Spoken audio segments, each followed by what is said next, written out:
Hello, xin chào các bạn. Thể theo yêu cầu của các bạn làm video về giải thích về cái gậy. Dạo này tần suất ăn gậy hơi dày. Hôm trước mình vừa mới ăn một cái gậy gọi là cảnh báo, warning. Hôm nay lại chơi tiếp một cái gậy nữa, cái gậy thứ hai. Một gậy này thì không phải là gậy cảnh báo nữa nhé. Gậy này nó sẽ tác động đến kênh là mình sẽ không được up video này, không được post bài, không được comment, không bình luận gì cả trong vòng 1 tuần. Đấy là cái gậy thứ nhất. Còn nếu như mà mình vi phạm tiếp cái gậy thứ hai ấy, thì mình sẽ bị tiếp tục hạn chế nữa. Đến gậy thứ ba thì là kênh của mình sẽ bị xóa. Đâm ra là hôm nay mình đã làm kháng cáo cho 2 cái gậy. Thì YouTube đã xem xét và họ quyết định là gỡ một gậy. Còn một gậy cảnh báo thì vẫn để đấy. Đâm ra mình vẫn up được video cho các bạn. Đó thì có một số bạn thì rất là quan tâm đến cái chủ đề này, thì mình sẽ làm tiếp một cái video nữa. Trước đây hôm trước mình có làm một cái video hướng dẫn rất sơ bộ về cái gậy gọi là gậy nguyên tắc cộng đồng của YouTube nhé. Mình sẽ đặt ở góc phải này, góc phải màn hình nhé, góc phải của video để các bạn tham khảo. Thực ra các bạn để các bạn tham khảo thôi nhé. Còn riêng về cái gậy của YouTube ấy thì các bạn phải hiểu là nó sẽ có 2 loại gậy.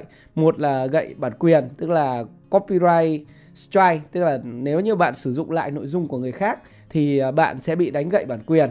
Thì 3 gậy bản quyền thì kênh của bạn cũng bị xóa. Và bạn bị 1 gậy, 2 gậy thì nó cũng hạn chế giống như là cái gậy nguyên tắc cộng đồng. Thế còn gậy cái nguyên tắc cộng đồng này ấy, thì là bạn cũng bị đánh 3 gậy thì cũng bị xóa kênh.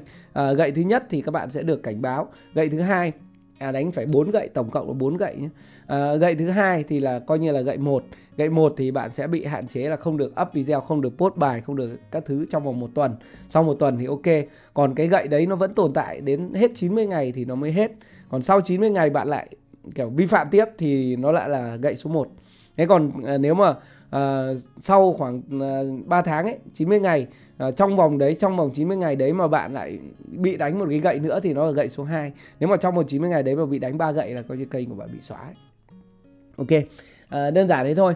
Thế còn về cái gậy này thì các bạn nên đọc nhé. Đọc về cái nguyên tắc cộng đồng của YouTube. Trong đó nó quy định về 5 cái vấn đề cơ bản. Đây mình ghi ra 5 vấn đề cơ bản này. Thứ nhất là nội dung rác, lừa đảo. Thứ hai, nội dung nhạy cảm liên quan đến kiểu khiêu dâm rồi là tình dục các kiểu đấy. Đấy, mấy cái đấy là nhạy cảm. Thứ ba là nội dung bạo lực nhạy cảm. Bạo lực bao gồm các bạn kiểu đánh đập rồi là kiểu hành hạ người khác các thứ ấy, thì đấy là nội dung bạo lực nhạy cảm. Thứ tư là hàng cấm, ma túy, rượu bia, rồi bán những cái hàng mà chính phủ cấm ấy thì là không được. Và cuối cùng là các cái thông tin sai lệch. Tức là 5 cái đấy, 5 cái chính. Thông tin sai lệch thì ví dụ bạn đưa tin giả rồi về Covid, đặc biệt là về Covid các thứ, hoặc là những cái thông tin mà kiểu chuyên gia người ta đã xác định rồi ấy, mà bạn lại kiểu lan truyền cái thông tin mà sai sự thật ấy, thì ấy tin giả. Thì 5 cái vấn đề này nếu như mà các bạn quan tâm thì các bạn có thể lên YouTube các bạn đọc nhé. Đọc từ đầu đến cuối, bởi vì mình thấy là cái việc mà mình mà kiểu chia sẻ từng tí một theo cái thông tin đấy ấy, thì nó sẽ hơi bị dài quá. Giống như kiểu là thầy đọc cho các bạn để các bạn chép bài ấy, thì các bạn sẽ không biết các bạn nhớ được bao nhiêu. Đó thì mình sẽ đặt link ở dưới phần mô tả để các bạn có thể tham khảo tất cả các cái nguyên tắc cộng đồng của YouTube để bạn có thể phòng tránh. Thế còn trong cái video này thì mình sẽ chỉ đi vào cái gậy mà mình bị đánh và nguyên nhân vì sao và cái cách giải quyết của mình nó như thế nào, mình yêu cầu YouTube xem xét ra sao. Đó thì mình sẽ tập trung đi vào cái vấn đề đấy thôi. Chứ còn và một số cái mà các bạn hay vi phạm nhé, hoặc là các bạn sắp sửa vi phạm thì mình sẽ chia sẻ với các bạn để các bạn tránh được, để làm sao không bị ăn gậy của YouTube. Ok. Ok nhé, đây là cái YouTube Studio của mình các bạn nhé. Các bạn nhìn thấy ở đây có 4 cái thông tin quan trọng này, 1, 2, 3, 4 này.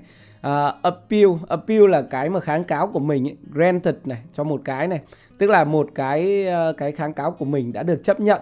Thank you for your appeal. We determine that your content hướng dẫn tải và cài đặt Filmora 10, Filmora X ấy, trên máy tính Windows doesn't violate, tức là không vi phạm nguyên tắc cộng đồng của chúng tôi. Mình có một cái video hướng dẫn tải và cài đặt Filmora 10 nhé.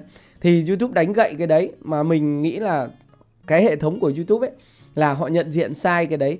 Tức là họ nhận diện là cái video đấy là giống như các cái kênh khác ấy, người ta dạy đi ăn cắp phần mềm, không tải và cài đặt rồi có mã, có crack, có thuốc các kiểu ấy.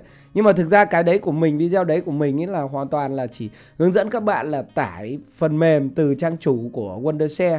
Tức là một cái video rất là chính thống, không có cái gì vi phạm cả. Nhưng mà cái hệ thống gọi là hệ thống nhận diện về nguyên tắc cộng đồng của YouTube ấy, để nhận diện cái đấy là video nguy hiểm. Bởi vì là mình đã kiểu khuyến khích người xem tải và cài đặt phần mềm kiểu dạng ăn cắp phần mềm ấy. Đấy thì hoàn toàn không có. Các bạn có thể xem lại cái nội dung video này, mình làm rất là bình thường, không có kiểu hướng dẫn crack room gì cả. Bởi vì kênh của mình là hoàn toàn là kiểu sạch ấy, không có hướng dẫn cái đấy. Đấy là một. Cái thứ hai, community guideline, guideline warning nhé. Warning là cái gậy này, tức là gậy cảnh báo. Gậy cảnh báo này nó đánh vào cái video là hướng dẫn cách dùng kho phim stock miễn phí Wondershare Filmora 10. Đó. Thì cái này cũng là một cái hiểu lầm của hệ thống YouTube nữa. Bởi vì là cái phim stock nhé, các bạn để ý là cái kho phim stock ấy, thì nó sẽ có là cái phần miễn phí, phần trả phí và phần cao cấp hơn. Đó.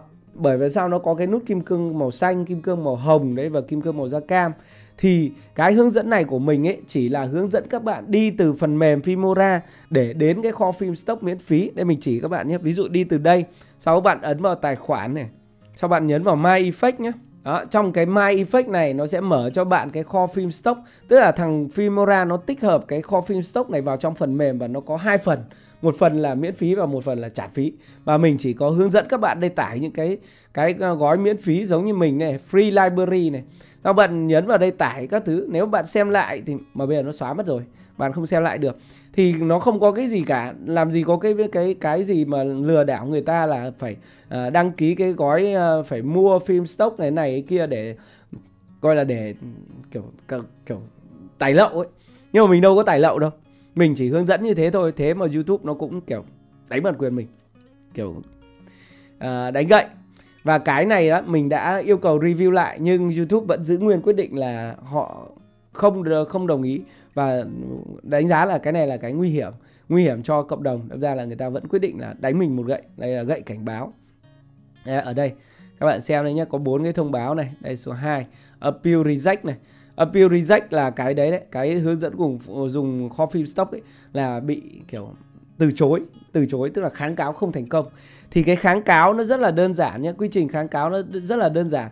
Ở đây nếu bạn nhấn vào đây nhé, đây bạn nhấn đây là cái video này, appeal này, tức là bạn có một lần ở đây là reject. Còn nếu như là bạn mới lần đầu ấy thì các bạn có thể ấn vào cái chỗ này, nó gọi là review nhé. Start review ở ngay góc nhỏ này này. Ấn vào bắt đầu review và sau đấy là bạn viết cái thông tin. Viết cái thông tin là bạn tin tưởng tại sao cái video của bạn nó tức là không vi phạm nguyên tắc cộng đồng. Ví dụ ở đây mình viết này, mình viết bằng tiếng Anh đây nhé. Mình đọc sơ cho các bạn xem. Hello YouTube support team, I would like to ask you to double check my video content again as this is a simple video tutorial. Tức là tôi yêu cầu bộ phận hỗ trợ của YouTube xem xét lại cái nội dung của video của tôi, bởi vì nó chỉ là một cái video hướng dẫn đơn giản, chỉ cho mọi người này, showing people how to download, tức là chỉ cho mọi người làm thế nào để tải và cài đặt một phần mềm edit video trực tiếp trên cái website của người ta. Hướng dẫn này giúp cho người dùng nhé, giúp cho người dùng, this tutorial will help, sẽ giúp cho người dùng tránh tải phải phần mềm giả mạo.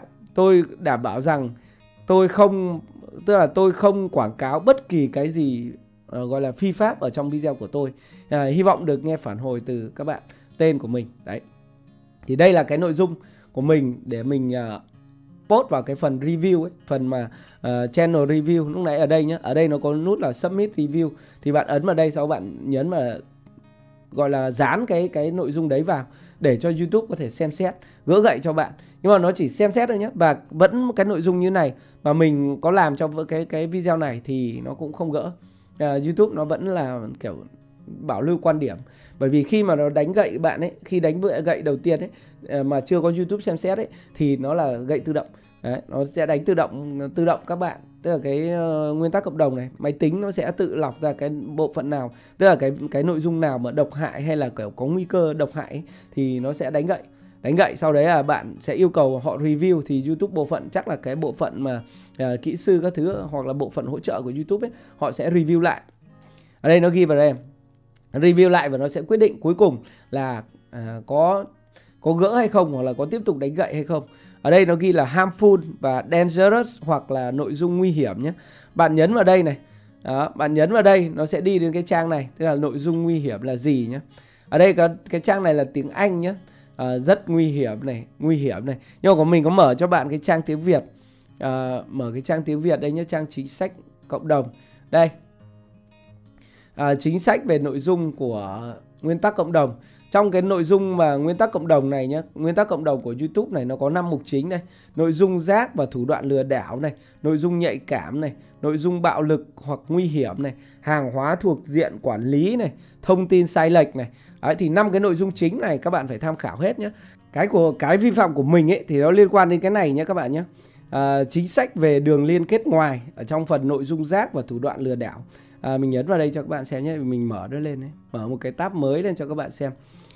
Tức là cái chính sách về đường liên kết ngoài này nhé. Khi mà bạn đặt đường liên kết ngoài ở dưới phần mô tả hoặc là bạn hướng dẫn ở trong video ấy, thì cái liên kết đấy của bạn phải đến một cái website, tức là website kiểu đúng pháp luật ấy, chứ không phải là website lừa đảo. Nếu như là cái website lừa đảo thì YouTube nó sẽ đánh giá đấy là vi phạm nguyên tắc cộng đồng. Hoặc là ví dụ giống như mình ấy, là hướng dẫn tải phần mềm hoàn toàn miễn phí, nhưng mà hoặc là cái kho phim stock hoàn toàn miễn phí, nhưng cái kho phim stock đấy nó lại có trả phí. Đấy, thì cái đấy là cái thuật toán của YouTube nó sẽ đánh giá đấy là cái video lừa đảo. Mặc dù nếu mà thật ra những ngồi đối thoại trực tiếp như này thì mình nói luôn là cái đấy mình có lừa đảo cái gì đâu, đúng không? Ở đây nó liên quan đến cái đường liên kết ngoài này, nó là liên quan đến cái phần này. Đường liên kết đến trang web, ứng dụng hoặc công ty thông tin khác giúp truy cập trái phép và miễn phí vào những nội dung âm thanh hoặc nghe nhìn phiên bản đầy đủ của trò chơi điện tử hoặc phần mềm hay những dịch vụ trực tuyến thường yêu cầu việc trả phí. Tức là cái kho phim stock là cái kho phải trả phí, mà mình lại hướng dẫn người ta miễn phí, kiểu đến tải miễn phí. Thật ra đấy là một cái vi phạm nguyên tắc cộng đồng về chính sách về đường liên kết ngoài. Cái đấy là cái video thứ nhất nhé. Còn cái video thứ hai là mình hướng dẫn tải và cài đặt Filmora 10 ấy, thì nó cũng đánh giá đấy là vi phạm về chính sách về đường liên kết ngoài. Nhưng mà mình có giải thích thì YouTube nó có xem lại và nó thấy ok đúng. Ông này hướng dẫn là người ta tải ở cái trang gọi là Wondershare, filmora.wondershare.com, chứ không có kiểu crack group gì cả. Đâm ra là kiểu họ gỡ gậy cho mình. Nhưng mà để phòng tránh thì mình đã cũng xóa luôn mấy cái video mà hướng dẫn tải các thứ. Nếu bạn nào mà muốn tải thì các bạn cứ đến xuống phần mô tả và các bạn tải thôi. Còn nếu bạn nào không biết thì các bạn có thể PM mình qua Zalo, thì mình sẽ hướng dẫn các bạn để các bạn có thể tải và cài đặt phần mềm cho nó dễ. Chứ còn nếu mà bây giờ mình cứ up lên YouTube kênh của mình ấy, thì up lên thì rất là dễ nhé. Bạn nào muốn hỏi là tải cái gì thì mình up lên, mình đưa cho bạn cái đường link cái là xong. Thì các bạn chỉ xem video, các bạn hướng dẫn xem mình hướng dẫn cái là các bạn có thể làm được luôn. Chứ các bạn không cần phải kiểu nhắn tin cho mình rồi là hỏi mình cách tải thế này thế kia. Đấy thì kiểu làm tiện ấy, nhưng mà lại ăn gậy. Ok, đấy là sơ bộ về cái gậy của mình.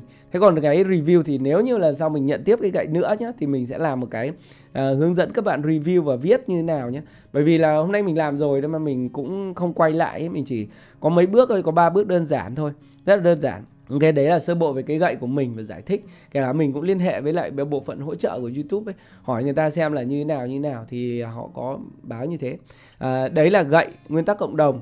Cái gậy nguyên tắc cộng đồng ấy thì các bạn nên nhớ là nếu như kể cả là người làm YouTube lâu năm rồi, là kiểu thầy về YouTube các thứ, thì cũng không tránh khỏi mắc phải ăn gậy đâu. Tại vì cái ăn gậy này nó rất là kiểu rất là ngẫu nhiên ấy. Thỉnh thoảng thì bạn lại bị một cái gậy kiểu trời ơi đất hỡi từ trên trời rơi xuống. Chứ còn không có kiểu cái gì là đảm bảo được là bạn có thể làm tất cả nội dung nó tuân thủ pháp luật hoặc là tuân thủ YouTube 100% đâu. Cái YouTube nó là sân chơi của người ta, theo luật của người ta. Đâm ra mình cố gắng mình theo luật thôi, chứ mình cố gắng là kiểu tránh hết tất cả những cái nào phạm luật thôi. Chứ còn thỉnh thoảng thì mình lại ăn gậy, và mình cũng ăn hơi nhiều. Kênh nước ngoài, kênh Việt Nam ăn gậy hơi nhiều. Ok, đó là về gậy.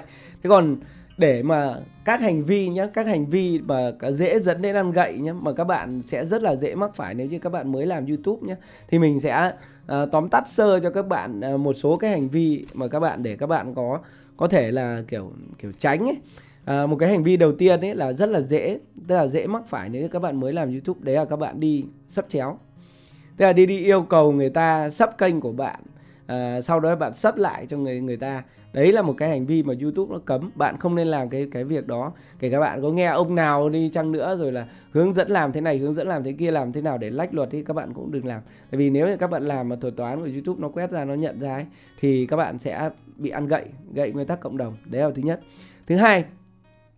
Thứ hai là các bạn đi tương tác, tức là kiểu mời gọi tương tác, mời gọi đi comment này, đi spam ở các cái kênh khác ấy, là mời bạn ấy đến kênh của bạn tương tác rồi đến xem rồi qua lại các thứ ấy, thì cái hành vi đấy cũng là bị cấm. Nhiều khi bạn làm YouTube là bạn mới làm, bạn thấy kênh của bạn nó phát triển chậm quá, thế là bạn đi kiểu ok, đấy là cái tương tác ảo. Thế còn có một cái hành vi nữa mà các bạn cũng hay mắc phải, đấy là các bạn đi giả mạo người khác, giả mạo kênh khác. Nếu mà các bạn lên YouTube và bạn thấy một cái kênh nào nó hay xong bạn lập một cái kênh kiểu lấy ảnh đại diện của người ta này, xong rồi giả mạo người ta, up video của người ta để mạo danh người ta ấy, thì cái hành vi đấy là cũng là vi phạm nguyên tắc cộng đồng của YouTube nhé. Rồi tiếp theo là các hành vi về bạo hành, lạm dụng trẻ em. Nói chung là YouTube là quản lý trẻ em rất là chặt đấy, quản lý những cái kiểu hành vi bạo hành, lạm dụng trẻ em rồi là lừa đảo trẻ em các thứ ấy. Và kể cả là những cái hành vi là bạo hành, đánh đập người lớn thì các bạn cũng không nên post trên YouTube nhé. Nó cũng là vi phạm nguyên tắc cộng đồng. Còn có một cái nữa mà các bạn rất là hay kiểu rất là hay mắc phải ấy, đến nếu như mà các bạn thấy người nổi tiếng ấy mà các bạn kiểu thấy clip của người ta bị sơ hở rồi lộ nội y rồi lộ thế này thế kia ấy, bạn tưởng là hay, bạn up lên YouTube ấy, thì đấy là cũng là vi phạm nguyên tắc cộng đồng các bạn nhé. Nếu như mà các bạn up những cái video đấy lên thì có thể là bạn sẽ ăn gậy của YouTube đấy, chứ không phải là kiểu chỉ là kiểu truyền bá rồi đợi người ta phải kiện mình thế này kia đâu. YouTube nó coi đấy là cái hành vi mà kiểu vi phạm nguyên tắc cộng đồng. Ok, đơn giản thế thôi. Thế còn một số cái nữa về như là kiểu khiêu dâm rồi bán hàng cấm rồi là post ảnh mông ngực rồi các kiểu lên ấy, thì nói chung là những cái đấy là tất cả những cái đấy đều bị cấm. Thì nếu như mà bạn muốn tìm hiểu thêm cái đấy hoặc là bạn định làm cái nội dung đấy thì bạn nhớ tham khảo cái gọi là nguyên tắc cộng đồng, tức là cái trang web về nguyên tắc cộng đồng của YouTube. Thậm chí YouTube nó có cả một cái gọi là lớp học nguyên tắc cộng đồng luôn để cho các bạn học. Thế còn nếu bạn không chắc thì bạn có thể comment bên dưới hoặc là bạn nhắn tin cho mình, hỏi mình thì mình sẽ tư vấn cho bạn dễ hơn, cụ thể hơn. Bởi vì không thể nói tất cả các trường hợp ở đây được. Đó, chỉ mấy cái trường hợp đấy mà các bạn hay mắc phải thôi. Và quảng cáo nữa nhé. Bạn nào có ý định đi thuê quảng cáo để tăng view với lại tăng sub các thứ ấy, thì các bạn cũng phải để ý cái đấy. Nó có đánh giá vào là tương tác ảo. Tương tác ảo là người ta chạy quảng cáo, sau đấy người ta dùng những cái kiểu phần mềm rồi bot các thứ ấy, để người ta chạy quảng cáo tăng view các thứ cho các bạn, thì cái đấy là YouTube nó cũng cấm nhé. Không được dùng các cái công cụ như thế. Ok, đơn giản thế thôi. Đấy là về cái gậy nguyên tắc cộng đồng mà mình vừa mới bị YouTube đánh, và cái nguyên nhân rồi là một số cái chia sẻ của mình về các cái hành vi về nguyên tắc cộng đồng, các bạn nên tham khảo. Cảm ơn các bạn đã xem video. Xin chào và hẹn gặp lại các bạn ở những video tiếp theo. Giờ phải đi rửa bát đã. Vợ gọi đi rửa bát, từ nãy giờ cứ mãi quay video. Bye bye.